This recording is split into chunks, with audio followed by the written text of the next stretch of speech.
Defoe, Robinson Crusoe, Part 97.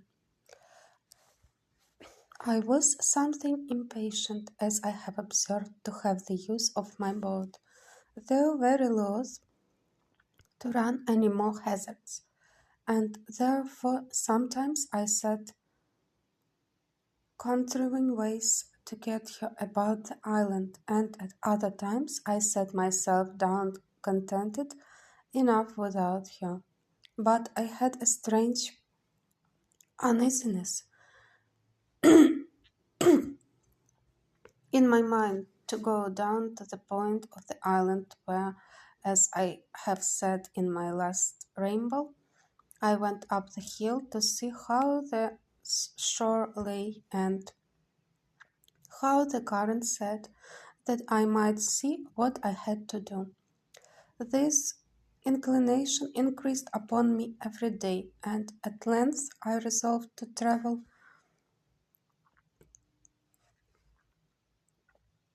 thither by land, following the edge of the shore. I did so, but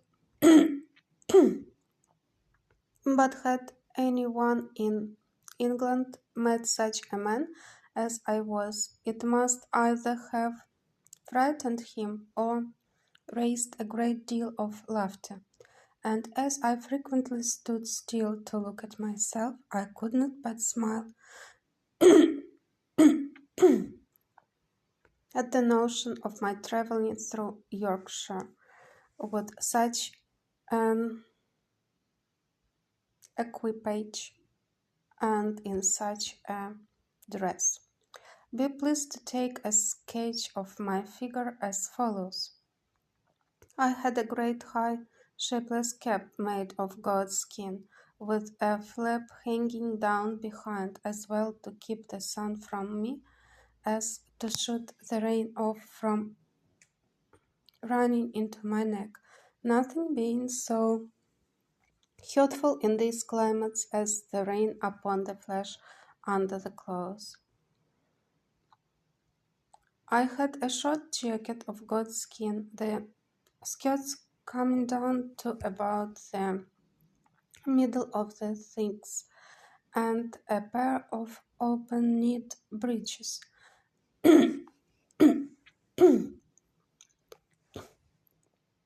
Of the same.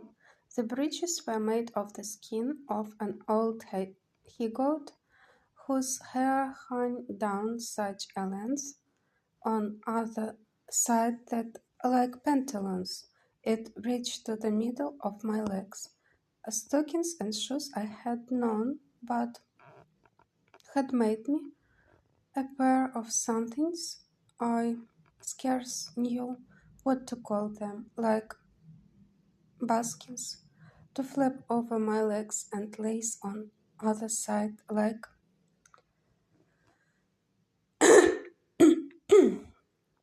spatterdashes, but of a most barbarous shape, as indeed were all the rest of my clothes. I had on a broad belt of goat skin dried, which I drew together with two thongs of the same instead of buckles, and in a kind of a frock on other side in this, instead of a sword and dagger, hung a little saw and a hatchet, one on one side and one on the other. I had another belt, not so broad, and fastened in the same manner, which hung over my shoulder, and at the end of it, under my left arm, hung two pouches, both made of goat skin too, in one of which hung my powder, in the other my shot.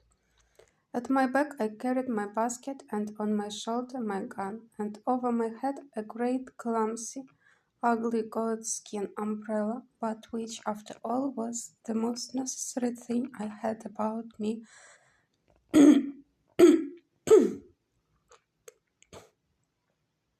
Next to my gun. As for my face, the color of it was really not so